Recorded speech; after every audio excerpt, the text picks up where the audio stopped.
man, it's hard to find something to hate about this car. It's just such a good looking car. But in today's video, I want to share with you guys 5 things I hate. Well, hate is a strong word, but dislike about my Bmw Z4. And I want to share that with you guys so you can let me know what you think in the comments down below. Let's get straight into it.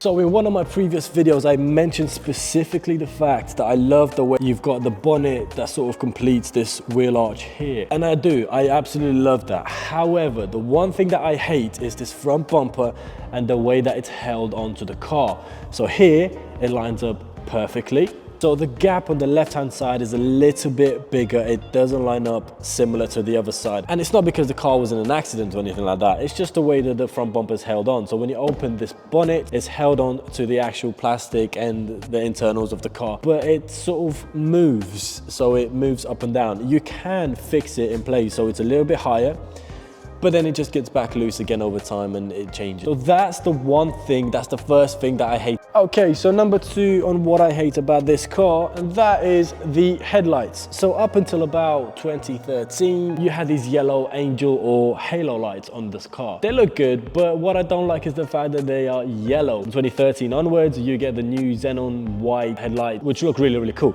So this yellow angel lights make the car seem a little bit dated for me personally, but let me know what you guys think of that in the comments down below. I think this is the second thing that I've got to hate about this car. Now this brings us swiftly on to number 3. Now number 3 is the proportions of this car. I talked about this in my previous videos, and it's not so much a hate, but as it takes a while to get used to when you start driving a Z4 for the first time. So number 3 is the proportions of the car. The fact that you've got a huge bonnet, you tend to sit more towards the rear of the car and you have a very short rear end. So to put that in reality, when you first jump into one of these from a saloon or a hatchback and having never driven one of these before, you'll feel like you're driving the front end of the car. So what I mean by that is when you're driving along the road and you turn the steering wheel, you'll feel like the car is turning and then you're sort of following on from that. Rather than sort of turning with the car, it feels like you're turning the front end and then you're following on.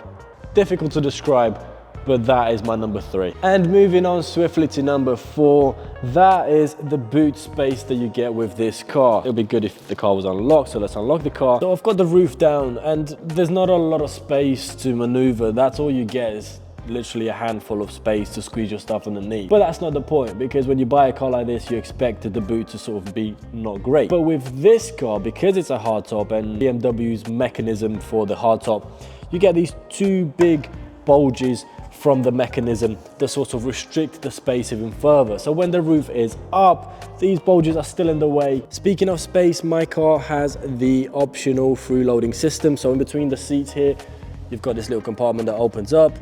You've got a little bag there as well.